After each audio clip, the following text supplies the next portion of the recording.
My name is Tara Bursey, and I am the inaugural 2022 Lassonde Artist-in-Residence at Mount Allison University, which is it's been a total dream and a delight to be here.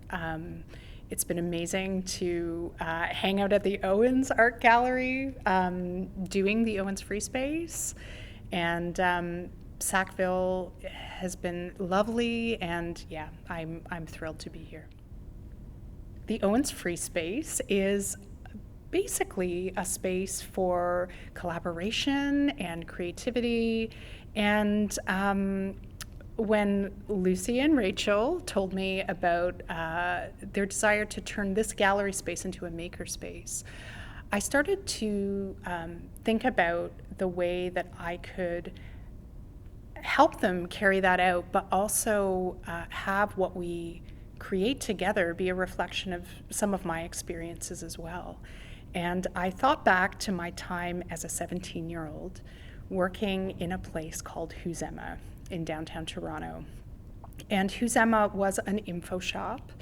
And what that means is that's a sort of a space for political engagement and political education, but also a place where, in the case of Who's Emma, there were punk rock shows, it was a book and record store, it was a space for meetings of different community groups, and it was basically a place that really just informed my creative life so much as an adult, but also gave me a sort of language to explore the intersections between art and activism.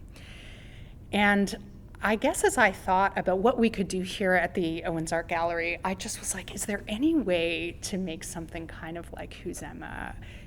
You know, how can it function like Who's Emma? How can this be a space for people to collaborate in that way and also build some of their vocabulary around contemporary issues that relate to politics and social justice.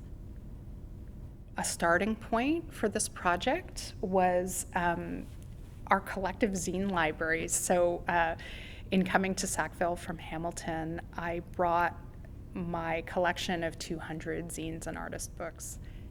And I knew that the Owens Art Gallery had a long-standing interest in zines that connects really beautifully to the history of infoshops. So that was the catalyst and the foundation for this project. So a zine is basically a self-published book.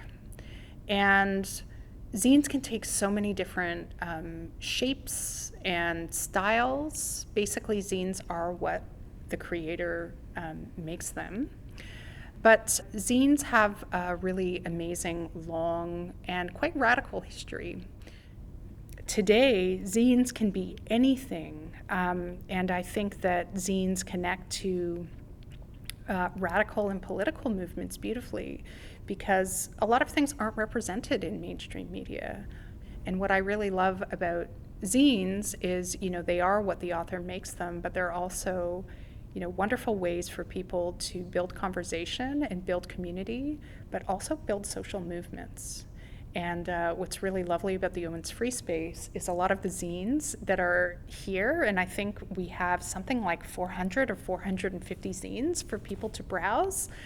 Those zines really reflect all of the different ways that you can create a zine, from a perzine, a personal zine, an autobiographical zine about your life, to a zine about prisoner solidarity or housing or racial justice or hidden histories of cities or communities. So really a zine is what you make it, and a zine can be a wonderful and really vital way to build community.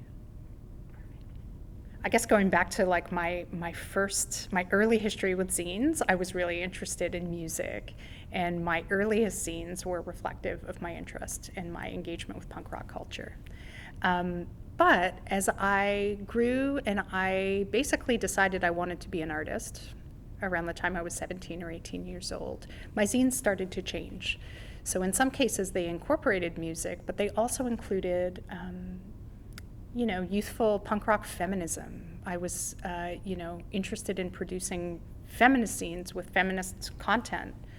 As I honed my artistic practice, I used zines as an extension of my art practice. So if I was drawing, if I was creating installations, if I was writing, I could find a way to combine all of those things in a zine. And I think that that's the beauty of zines.